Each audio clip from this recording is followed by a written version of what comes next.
Hello and welcome everybody to another episode of Books and Bytes. Today we're diving into Michael Faraday's The Chemical History of a Candle. Now, you might be thinking, a whole book about candles.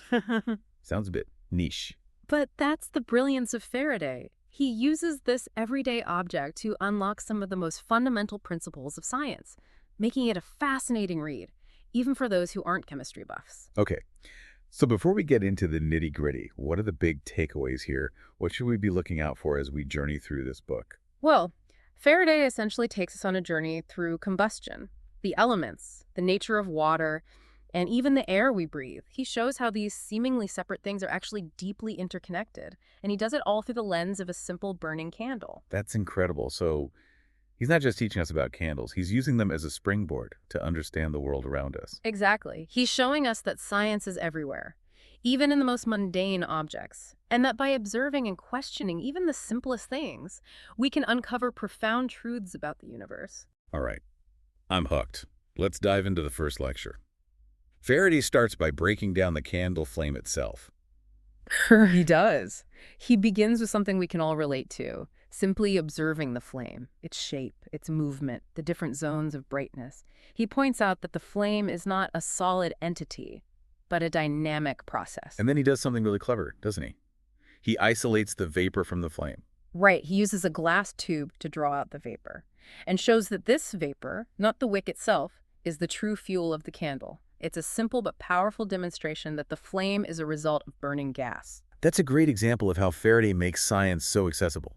He uses simple tools and everyday observations to illustrate complex concepts. Absolutely. And he doesn't stop there. He then explores the role of air in combustion. Right, he does that experiment with a piece of paper, holding it across the flame. Exactly. He shows that the paper burns most strongly where it meets the edges of the flame, where the air and the candle vapor mix best.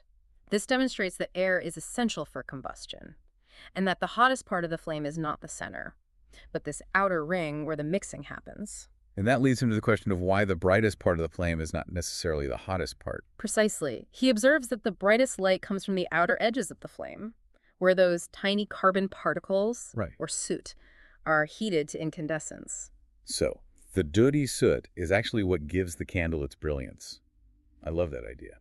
It's a fascinating paradox, and Faraday uses this observation to highlight the importance of careful observation and questioning assumptions, something that seems like a byproduct.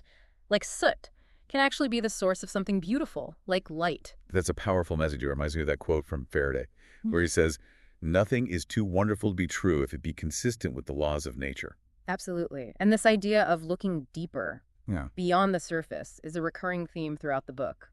So, having explored the visible aspects of the flame, Faraday then turns his attention to the invisible products of combustion. Right. He does. And he uses a fantastic visual aid to pique our curiosity, a fire balloon. Right. It's almost like a magic trick.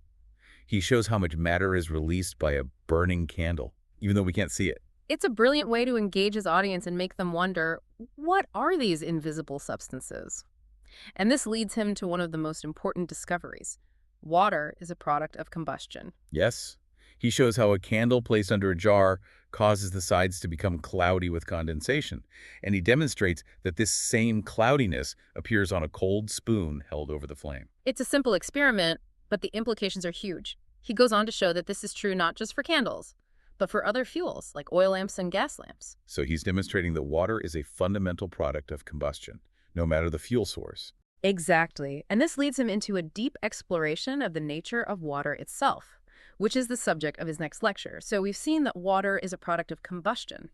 But what is water? Exactly. In his second lecture, Faraday takes us on a deep dive into this seemingly simple substance. It's amazing to think that something we encounter every day, something as essential to life as water, is also intimately connected to the process of burning. Exactly. Faraday begins by reminding us that water can exist in three different states: solid ice, liquid water, and gaseous steam.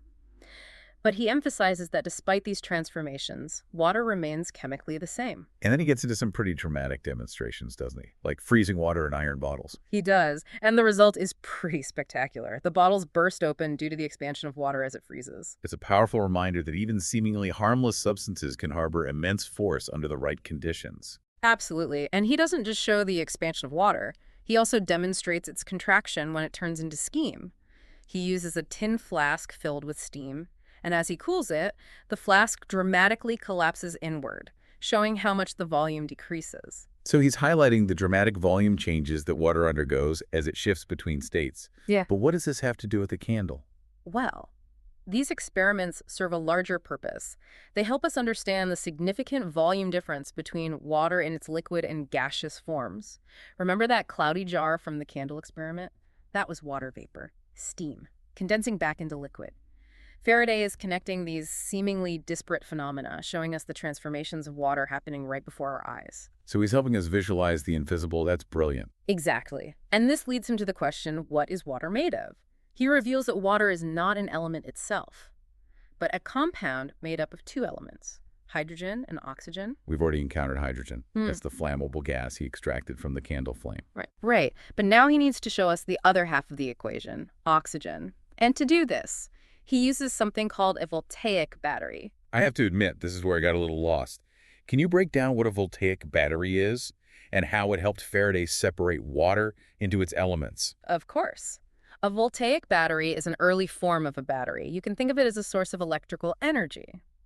Faraday uses this battery to pass an electric current through water. This process, called electrolysis, breaks the bonds between the hydrogen and oxygen atoms in the water molecule, separating them into their individual gaseous forms. Okay, so he's essentially using electricity to split water apart, and then he proves that he's actually transformed the water by doing what? He ignites the separated gases. This creates a mini explosion, and voila! They combine back into water. It's a dramatic demonstration of how he's not just changed the state of water, but broken it down into its fundamental components, and then put it back together again. That's a pretty convincing demonstration. So he's identified hydrogen and this new gas, oxygen. What does he tell us about oxygen? He demonstrates that oxygen is a key player in combustion. He shows that things burn much more intensely in pure oxygen than in air, which is a mixture of gases. So oxygen is the breath of life for fire. Exactly. And in his next lecture, he dives deeper into the composition of air itself. He wants to understand what this invisible ocean that surrounds us is made of. This is where he starts talking about nitrogen. Right. Yes. Faraday conducts an experiment to show that air is not pure oxygen, but a mixture of gases. He introduces us to nitrogen, which doesn't support combustion, and actually dilutes the oxygen, preventing things from burning too quickly. So nitrogen is like the responsible friend who keeps oxygen from getting too wild. That's a great way to put it.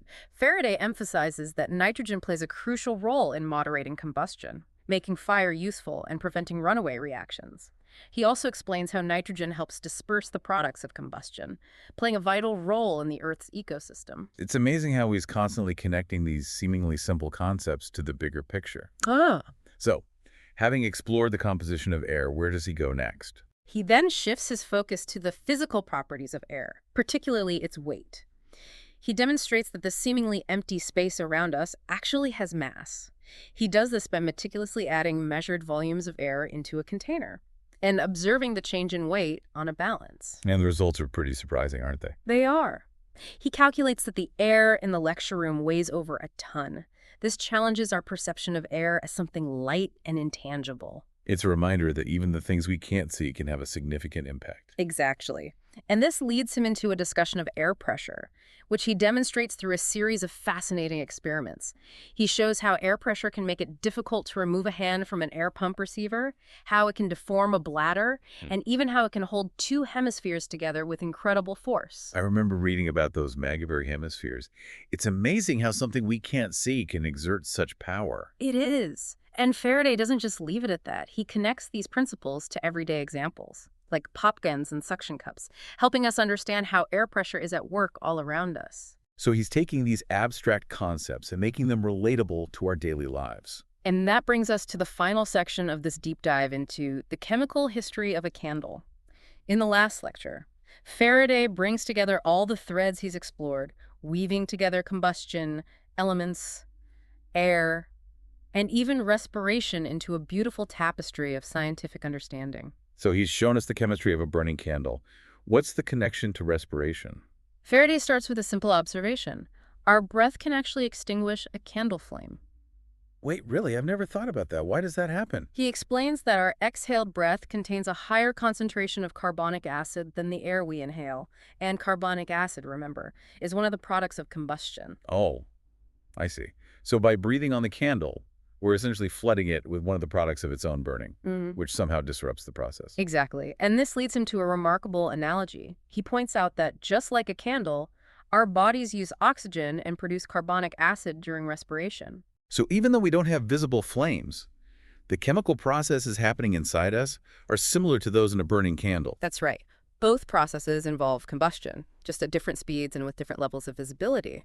And this highlights the interconnectedness of all living things. We breathe the same air, we're composed of similar elements, and we undergo similar chemical processes. That's a pretty profound realization to come from observing a candle. It is, and Faraday doesn't stop there. He goes on to explore the varying speeds at which different substances combust. He compares the rapid, spontaneous combustion of lead pyrophorus to the slow burning of carbon. So some things burn quickly, while others take their time.